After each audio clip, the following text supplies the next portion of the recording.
ओम शांति। 25 दिसंबर की बाबा की मुरली।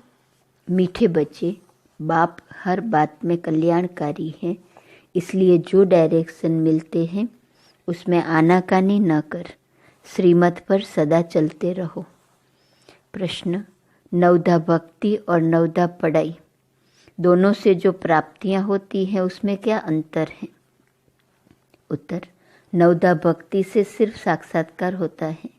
जैसे श्री कृष्ण के भक्त होंगे तो उन्हें श्री कृष्ण का साक्षात्कार होगा, रास आदि करेंगे, लेकिन वे कोई वैकुंठपुरी व श्री कृष्णपुरी में नहीं जाते। तुम बच्चे नवधा पढ़ाई पढ़ते हो जिससे तुम्हारी सब मनोकामनाएं पूरी हो जाती हैं। इस पढ़ाई से तुम वैकुंठपुरी में चले जाते हो। गीत, आज नहीं तो कल बिखरेंगे यह बादल। ओम शांति।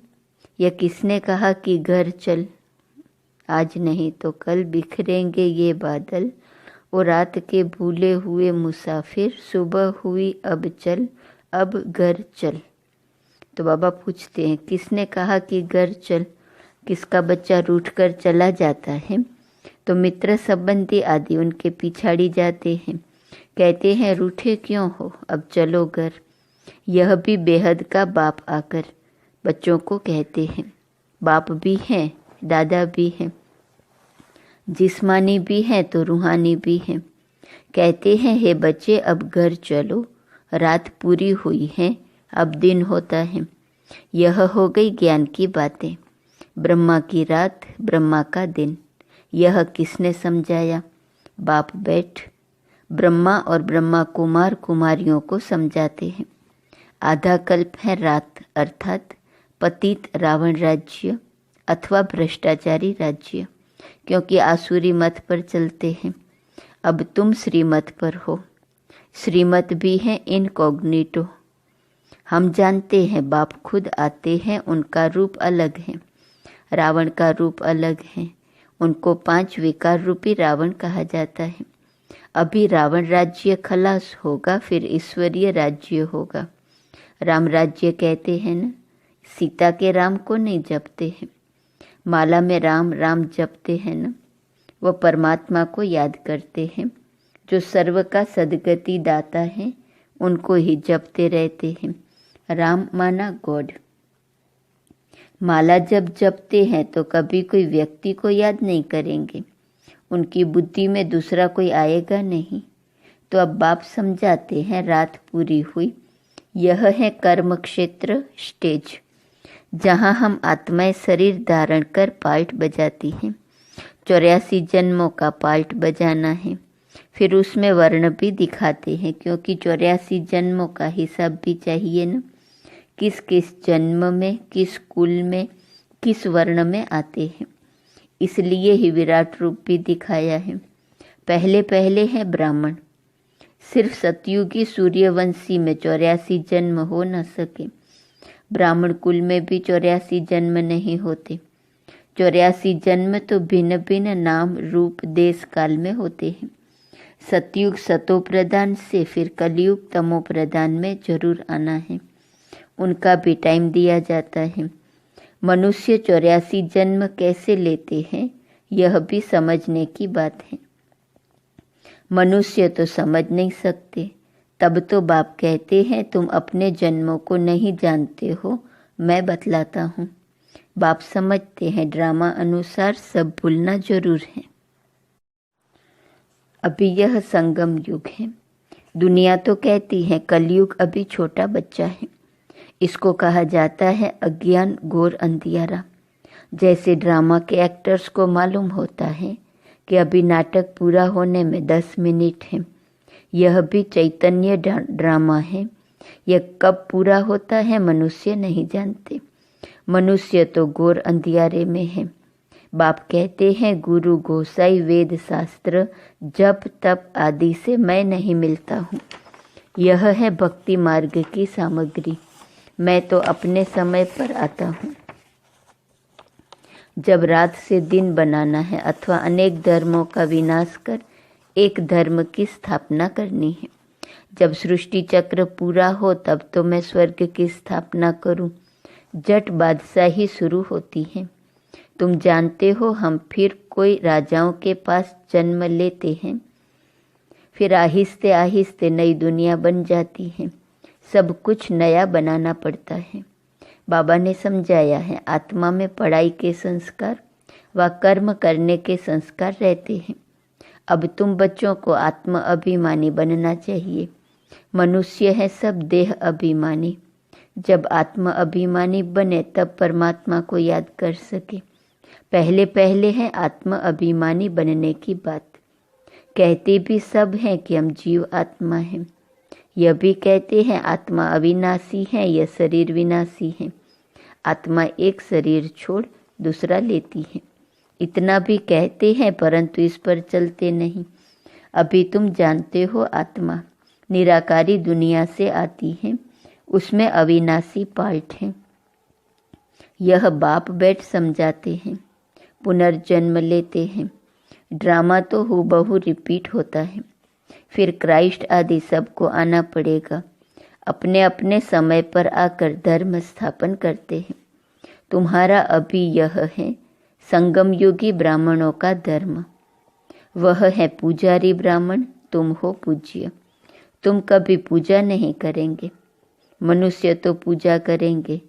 तो बाप समझाते हैं यह कितनी बड़ी पढ़ाई है, कितनी धारणा करनी पड़ती है। विस्तार से धारणा करने में नंबरवार है। नटसेल में तो समझते हैं बाबा रचयिता और यह उनकी रचना है। अच्छा, यह तो समझते हो ना बाप हैं। बाप को सब भक्त याद करते हैं। भक्त भी हैं, बच्चे भी हैं।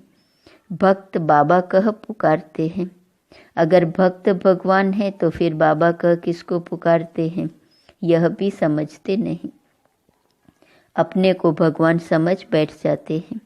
बाबा कहते हैं ड्रामा अनुसार जब ऐसी हालत हो जाती है, भारत बिल्कुल ही लास्ट खाते में चला जाता है, तब बाप आते हैं।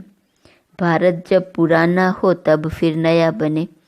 नया भारत जब था तो और कोई धर्म नहीं था, उसको स्वर्ग कहा जाता है। अभी पुराना भारत है, इसको नर्क कहेंगे। वहाँ पूज्य थे, अब पुजारी हैं। पूज्य और पुजारी का फर्क तो बता दिया है। हम आत्मा सो पूज्य, फिर हम आत्मा सो पुजारी। हम सो ज्ञानी तू आत्मा, हम आत्मा पुजारी आत्मा। आप ही पूज्य, आप ही पुजारी, भगवान को नहीं कहेंगे, लक्ष्मी नारायण को कहेंगे। तो यह बुद्धि में आना चाहिए कि वह कैसे पूज्य फिर पुजारी बनते हैं। बाप कहते हैं कल्प पहले भी मैंने ऐसे ही ज्ञान दिया था, कल्प कल्प देता हूँ। मैं आता ही हूँ कल्प के संगम युग पर। मेरा नाम ही पतित पावन है। जब आसुरी दुनिया पतित होती है तब मैं आता हूँ। देखो यह झाड़ है, इसमें ब्रह्मा ऊपर में खड़ा है।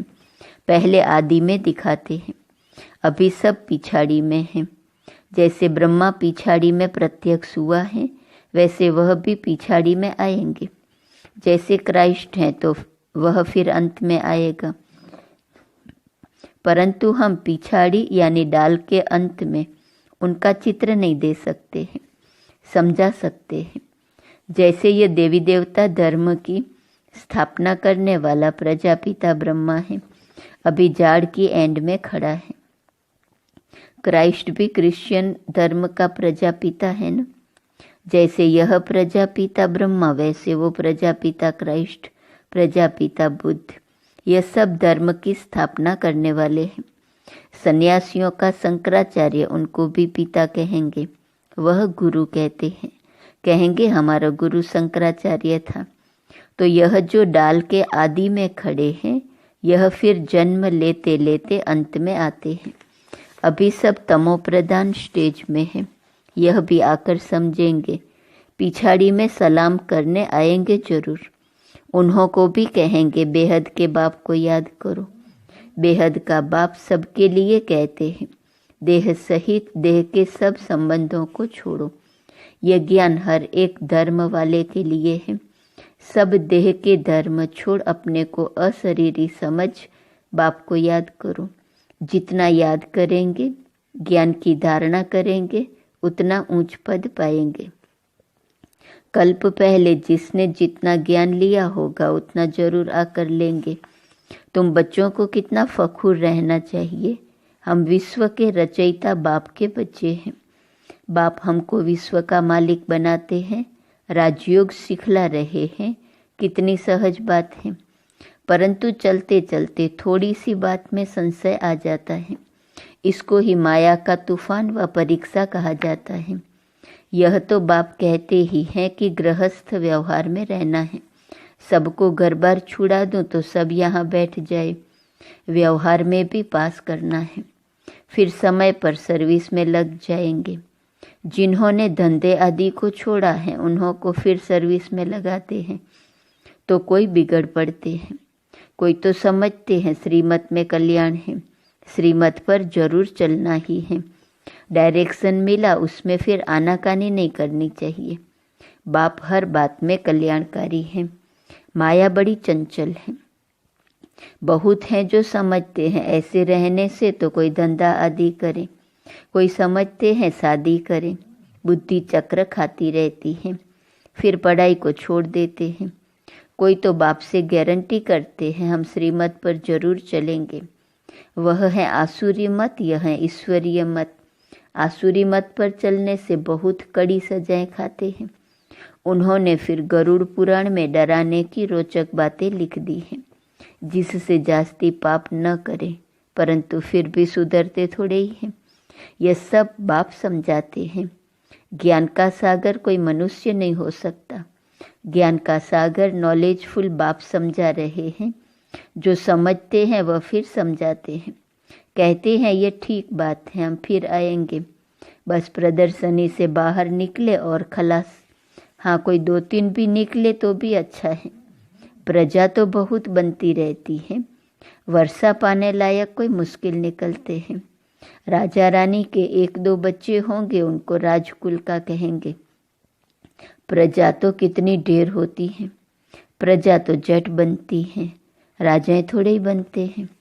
16,108 त्रेता के अंत में जाकर बनते हैं। प्रजा तो करोड़ों की अंदाज में होंगी। यह समझने की बड़ी विशाल बुद्धि चाहिए। हम पारलौकिक बाप से वर्षा ले रहे हैं। बाप का फरमान है, मुझे याद करो और वर्षे को याद करो। मन मना भव और मध्याजी भव।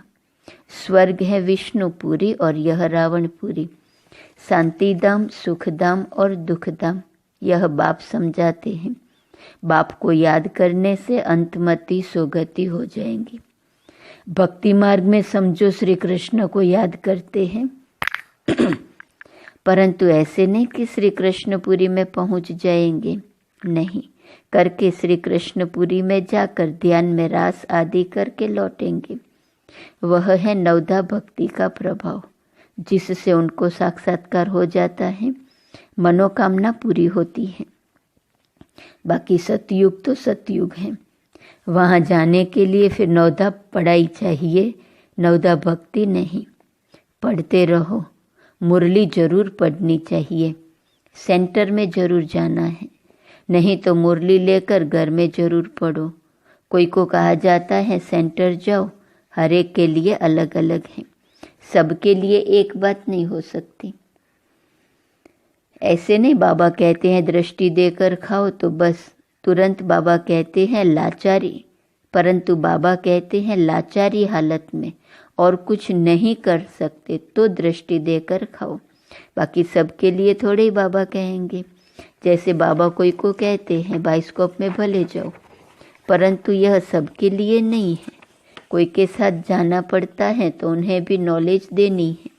यह हद का नाटक या बेहद का नाटक है तो सर्विस करनी पड़े। ऐसे नहीं सिर्फ देखने के लिए जाना है, स्मशान में भी जाकर सर्विस करना है। अच्छा, मीठे मीठे सिकील दे बच्चों प्रति माता पिता बाप दादा का याद प्यार और गुड मॉर्निंग। रूहानी बाप की रूहानी बच्चों को नमस्ते। रूहानी बच्चों की रूहानी बाप को नमस्ते नमस्ते नमस्ते। धारणा के लिए मुख्य सार। पहली पॉइंट, बाप की हर बात में कल्याण है।